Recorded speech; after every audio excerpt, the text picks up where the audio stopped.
Good morning mga palangga, Leah Vlogs, pabunus today, July 4. Guide na to kung nga adlaw isa 0 si 4, pwede na 0, pwede na 4. Pwede ninyo ubanan kayo sa mag-uban po na sila. So, unara na sa inyo, ano. So, tanaw po nato niyon sa kung ano po nato, no, mamasin lang ta, kaya matakay balon sila hang bulawon.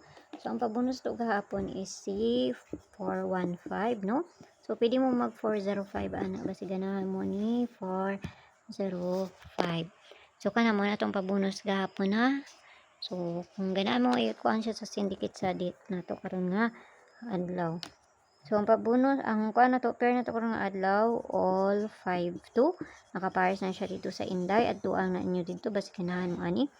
520, 521, 522, 523, 524. Ang sunod niya, 527, 528, ug C, 529.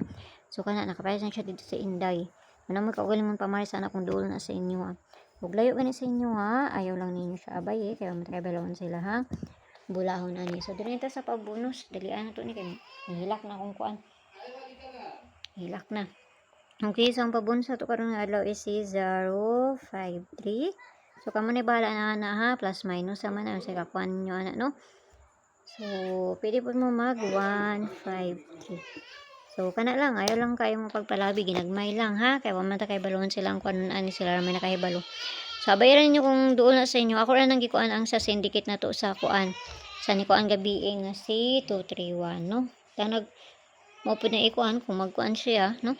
So, kana lang ha. Ayaw kayo mo pagpalabi. Ginagmay lang gayod ta, no? So, mayong buntag da sa inyo. Kampi ang tanan. Nugunta nagmakakuan ta ni karong adlaw. Sabado man ta, no? Tanag mo kuan lagi. Dili. Wala dyan tayo mahimuan na, ha? Kay pamasin na ni ako, ah. So, kana ra. So, mayang buntag sa inyo ha diha. Kay sayo pa diri. Bye-bye.